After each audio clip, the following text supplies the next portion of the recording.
السلام علیکم ورحمۃ اللہ وبرکاتہ۔ اللہم اجرنا من النار۔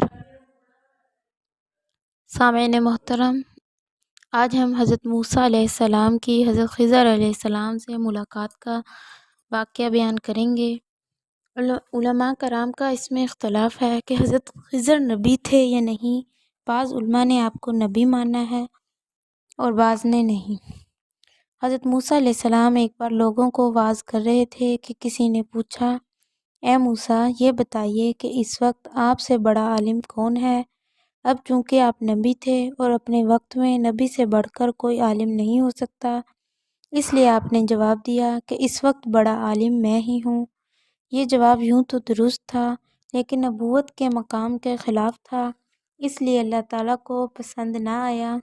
یعنی ایسے سوال کے جواب میں آپ کو یوں کہنا چاہیے تھا کہ اللہ تعالیٰ کو ہی اس بات کا علم ہے۔ چونکہ آپ کا جواب اللہ تعالیٰ کو پسند نہیں آیا، اس لیے وحی نازل ہو گئی، اے موسیٰ، ہمارا ایک بندہ جو بعض باتوں کا تم سے زیادہ علم رکھتا ہے، اس سے ملاقات کرو۔ آپ نے پوچھا، اے باری تعالیٰ، وہ بندہ کہاں ملے گا؟ جواب ملا، ہمارے اس بندے کے ملنے کی جگہ وہ ہے جہاں دو دریا ملتے ہیں۔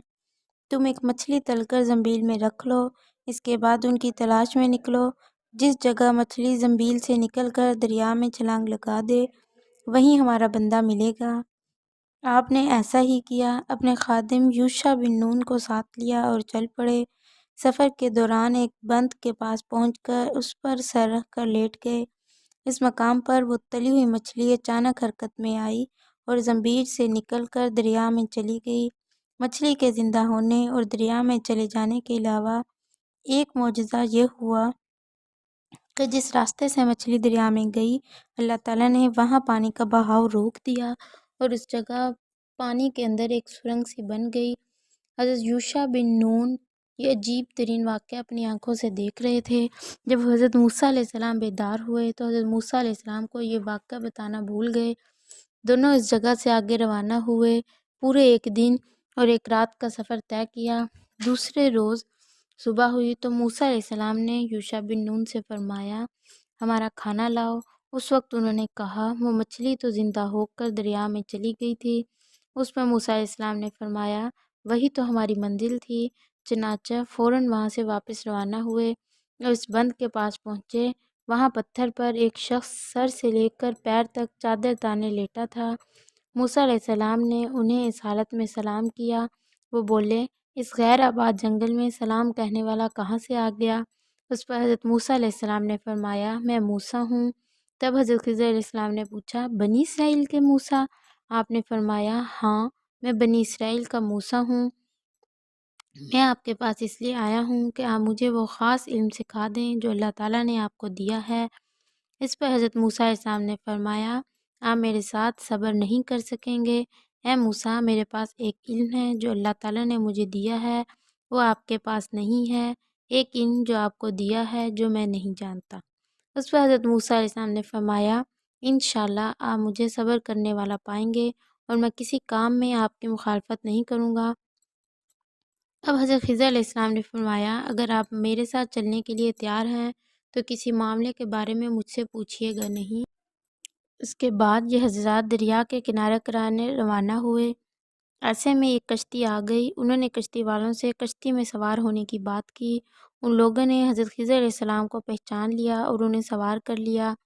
ایک کشتی میں سوار ہوتے ہی حضرت خضر علیہ السلام نے ایک کلہاڑی کے ذریعے کشتی کا ایک تختہ نکال ڈالا۔ حضرت موسیٰ علیہ السلام سے رہا نہ گیا، بول اٹھے، یہ کیا کرتے ہیں؟ ان لوگوں نے بغیر کرائے کے ہمیں سوار کر لیا اور آپ نے کشتی توڑ دی، آپ نے برا کیا۔ حضرت خضر علیہ السلام نے فرمایا، میں نے پہلے ہی کہہ دیا تھا کہ آپ صبر نہیں کر سکیں گے۔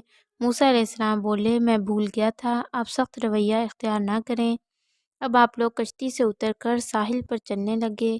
اچانک حضرت خضر علیہ السلام نے ایک لڑکے کو دیکھا، وہ دوسرے لڑکوں سے کھیل رہا تھا۔ آپ نے اس لڑکے کے سر پر وار کیا، وہ مر گیا۔ حضرت موسیٰ علیہ السلام فوراً بول پڑے، آپ نے ایک معصوم لڑکے کی جان لے لی، بغیر جرم کے اسے قتل کر دیا، یہ تو آپ نے برائی کا کام کیا۔ حضرت خضر بولے، میں نے پہلے ہی کہہ دیا تھا کہ آپ صبر نہ کر سکیں گے۔ حضرت موسیٰ علیہ السلام نے جواب دیا، ٹھیک ہے، اب اگر میں آپ سے کوئی بات پوچھوں تو آپ مجھے اپنے ساتھ نہ لے جائیے گا۔ اب پھر انہوں نے چلنا شروع کیا، یہاں تک کہ ایک گاؤں پہنچ گئے۔ آپ نے گاؤں والوں سے درخواست کی کہ ہمیں یہاں ایک رات مہمان رکھ لیں۔ انہوں نے انکار کر دیا۔ اس بستی میں انہوں نے ایک دیوار دیکھی، وہ گرنے کے قریب تھی۔ حضرت خضر نے اس دیوار کو اپنے ہاتھ سے سیدھا کر دیا۔ موسیٰ علیہ السلام نے حیران ہو کر کہا، میں نے ان لوگوں سے درخواست کی تھی کہ ہمیں ایک رات ٹھہرا لیں، انہوں نے نہیں ٹھہرایا اور آپ نے ان کا اتنا بڑا کام کر دیا۔ اگر آپ چاہتے تو اس کام کی اجرت لے سکتے تھے۔ اب حضرت خضر علیہ السلام نے کہا، بس شرط پوری ہو گئی، اب ہمارے درمیان جدائی کا وقت آ گیا۔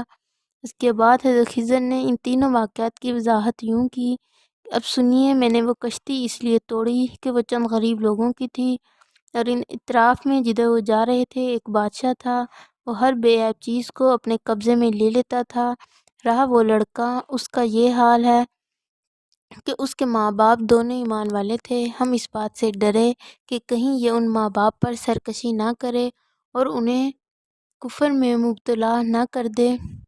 بعد ازاں اس لڑکے کے بدلے میں اللہ تعالیٰ نے انہیں ایک لڑکی دی جو ایک نبی کی زوجہ بنی۔ اس لڑکی سے پھر نبی پیدا ہوئے۔ یہ اس لڑکے کے والدین کو صلہ ملا، اور جن لوگوں نے ہمیں مہمان نہ ٹھہرایا، اس بستی کی ایک دیوار اس لیے درست کر دی کہ وہ دو یتیم لڑکوں کی تھی۔ اس دیوار کے نیچے ان لڑکوں کا مال دفن تھا۔ ان کا مرحوم باپ ایک نیک آدمی تھا۔ پس آپ کے رب نے اپنی رحمت سے چاہا کہ دونوں یتیم بچے اپنی جوانی کو پہنچ کر اس خزانہ کو لے لیں، اور ان تمام کاموں میں سے کوئی کام بھی میں نے اپنی مرضی سے نہیں کیا۔ یہ حقیقت ہے ان باتوں کی جن پر آپ سے صبر نہ ہو سکا۔ اس وضاحت کے بعد حضرت خضر علیہ السلام غائب ہو گئے۔ جب حضرت موسیٰ علیہ السلام کی موت کا وقت قریب آیا، ملک الموت آپ کے پاس پہنچے آپ کی روح قبض کرنے کے لیے، تو آپ نے انہیں ایک تھپڑ دے مارا، اس سے ان کی آنکھ باہر آ گئی۔ ملک الموت نے اللہ تعالیٰ سے شکایت کی تو اللہ کے حکم سے آنکھ درست ہو گئی۔ یہ اس وجہ سے ہوا کہ ملک الموت آپ کے پاس انسانی شکل میں آئے تھے اور بلا اجازت آپ کے گھر میں داخل ہو گئے تھے۔ آپ پہچان نہ سکے اور غصے میں آ کر تھپڑ مار دیا۔ اس کے بعد اللہ تعالیٰ نے فرمایا، ملک الموت سے فرمایا، تم میرے بندے موسیٰ کے پاس جاؤ، ان سے کہنا کہ وہ اپنا ہاتھ کسی بیل یا بھیڑ کی کمر پر رکھ دیں۔ انہوں نے ایسا ہی کیا۔ حضرت موسیٰ علیہ السلام نے پوچھا، اس سے کیا فائدہ ہوگا؟ انہوں نے کہا، جتنے بال آپ کے ہاتھ کے نیچے آئیں گے، ہر بال کے بدلے میں آپ کی عمر 1 سال بڑھا دی جائے گی۔ اس پر آپ نے پوچھا، پھر کیا ہوگا؟ انہوں نے کہا، پھر بھی موت ہے۔ یہ سن کر آپ نے فرمایا، مجھے ہر حال میں موت آنی ہے، تو پھر دیر سے کیا فائدہ؟ اس کے بعد ملک الموت نے آپ کو جنت کا ایک سیب دیا۔ آپ نے جو ہی اسے سونگھنے کے لیے ناک سے لگایا، آپ کا اسی وقت انتقال ہو گیا۔ انا للہ و انا الیہ راجعون۔ وفات کے وقت آپ کی عمر 120 سال تھی۔ آپ کی وفات کے بعد حضرت یوشع بن نون، حضرت حزقیل، حضرت الیاس، حضرت الیسع، حضرت ذوالکفل، حضرت شمول علیہ السلام ترتیب بار نبی ہوئے۔ مزید ایسی اسلامک ویڈیو دیکھنے کے لیے ہمارے چینل دعوت اسلام کو سبسکرائب کریں اور نوٹیفیکیشنز کے لیے بیل آئیکن پر کلک کریں۔ السلام علیکم ورحمۃ اللہ وبرکاتہ۔